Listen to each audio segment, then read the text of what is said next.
Здрав начин на живот, лекување од одредени заболувања и превенција во емисијата Здравје на Радио Слободна Македонија. Во понеделник и петок.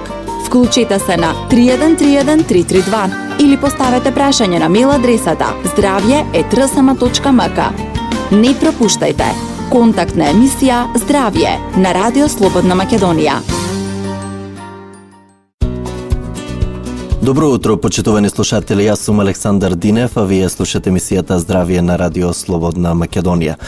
И во овој понеделник во Здравје зборуваме за здравата храна и здравиот начин на живот. За денеска се одлучивме за една секојдневна тема. Зборувавме минатата сезона токму на оваа тема за трансмасти.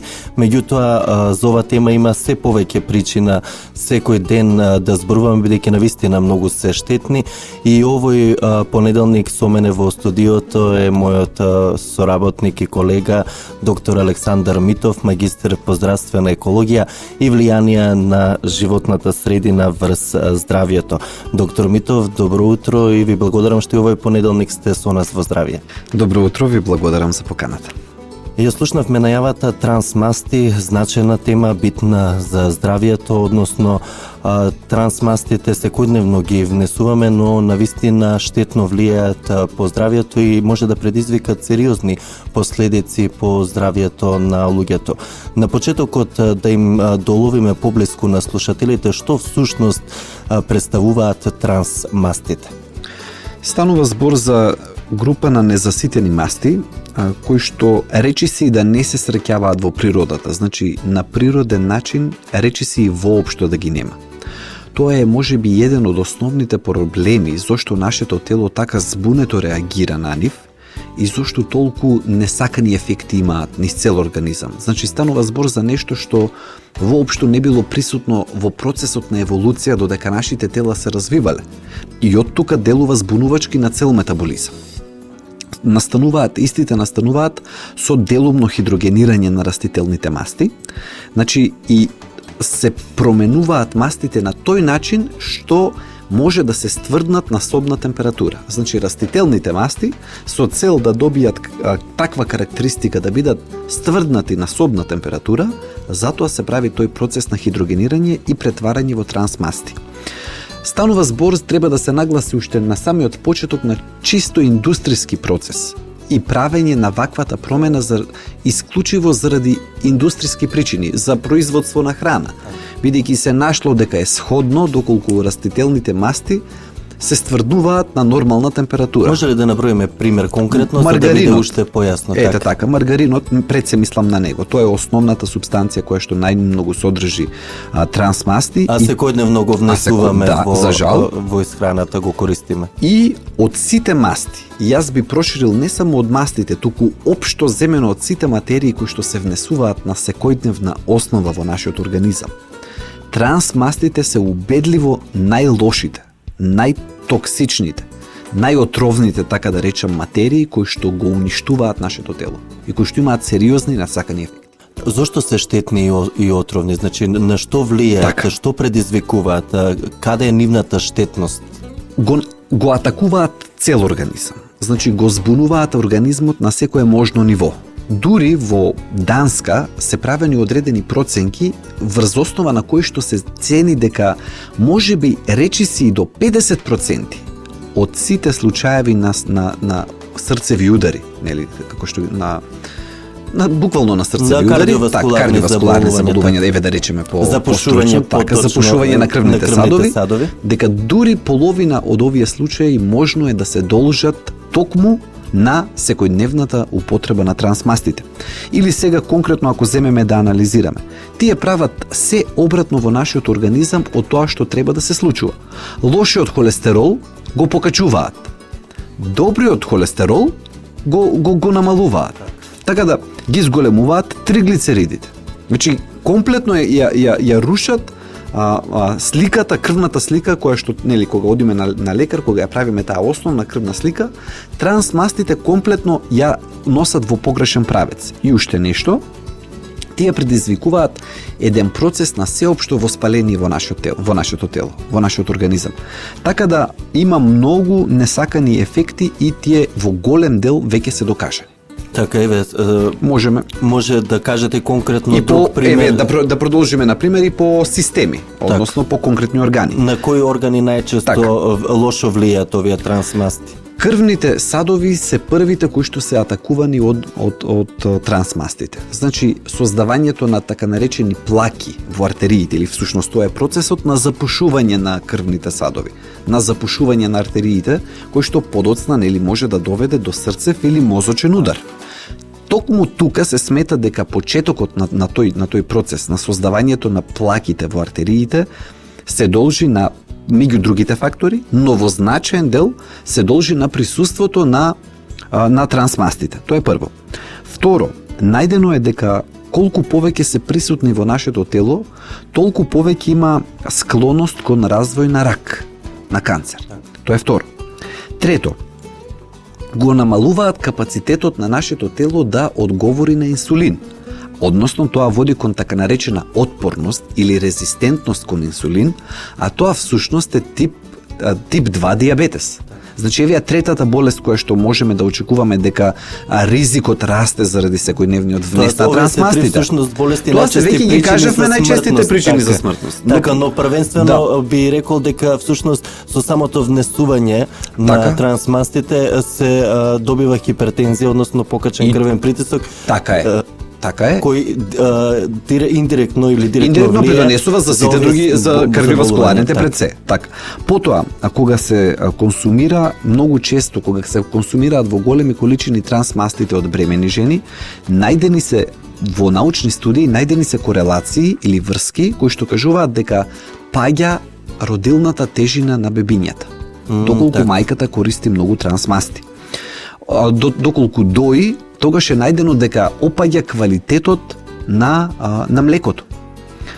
Понатаму нарушување на структурата на самите крвни клетки. Значи и во зидот, навлегуваат во зидот на крвните клетки и на мембраните на самите клетки и така ја нарушуваат нивната структура. Така и плодот се раѓа со деформитети. И таму. Така да општо или понатаму општо намалување на капацитетите на имуниот систем.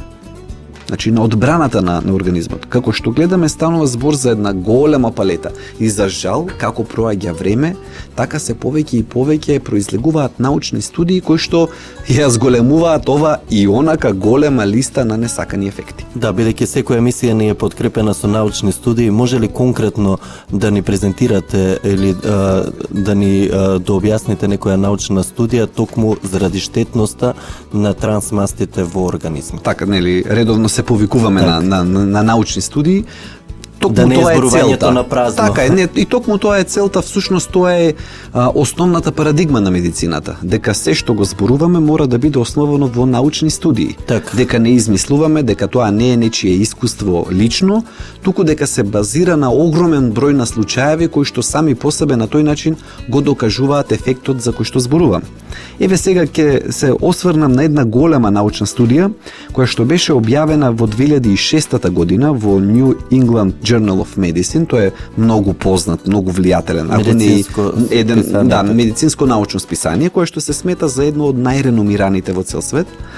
И во таа голема научна студија е најдено дека трансмастите директно се поврзани повеќе од било кој друг макронутриент се поврзани со ризикот за срцев удар или така наречена коронарна болест на срцето.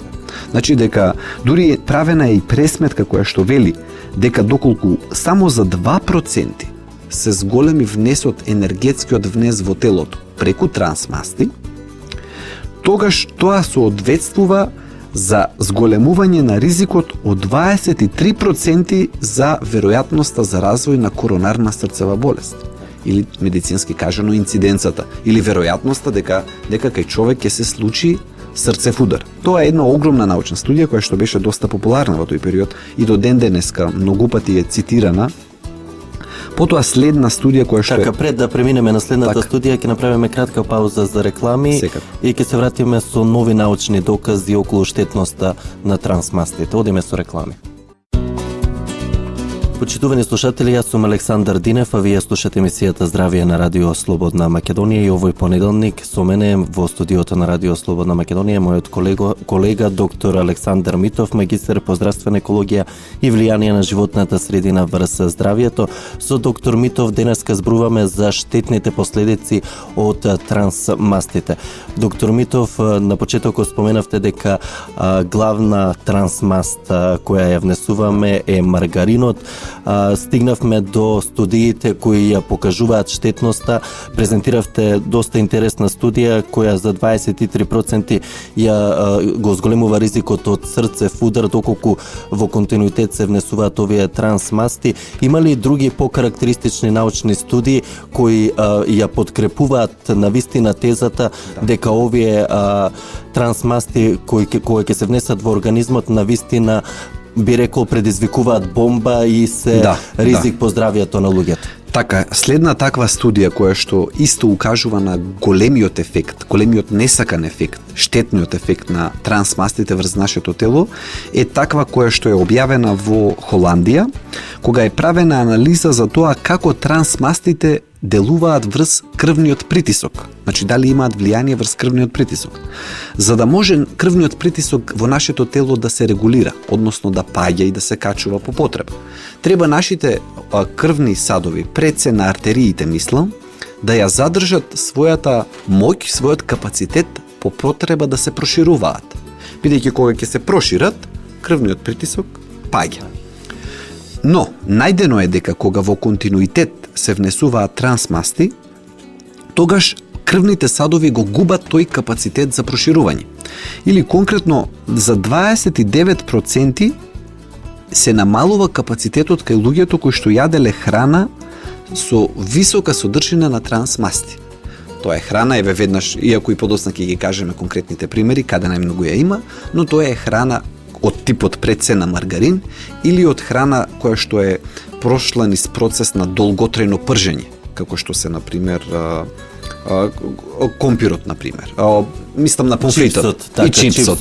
Така да не навлегувам. Но тука да речеме да завршиме со научните студии, бидејќи ги има навистина многу. Так, но овие два примери навистина се запрепастувачки, овие две научни студии. Да. Така, освен помфритот, освен маргаринот, каде на друго место ги има трансмастите и како на друг начин ги внесуваме ние во организмот? Маргаринот е првиот начин на кој што се внесува и затоа го нагласувам, бидејќи според мене тој треба да се изфрли од исхрана. А што да јадат луѓето како алтернатива? Значи, на како алтернатива може дури и путерот е многу помалку штетен во однос на маргаринот. Ако веќе се користи некакво масло, ако веќе постои тенденција ако има навика за користење на маргарин, иако и човек што не јаде маргарин и не го заменува со ништо, нема да биде донесен во живото за грзувачка состојба. Значи, не е маргаринот неопходен дел од секојдневната исхрана.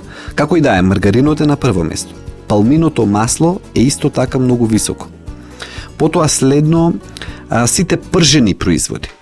Колку што е подолго се пржи производот, толку е поштетен во принцип. Потоа тука и никако на одстоено масло, односно зејтин. Одстоеното масло е токму тоа што најмногу содржи трансмасти, да речеме, но нели бидејќи никој него како такво не го консумира, затоа велиме дека маргаринот е на прво место.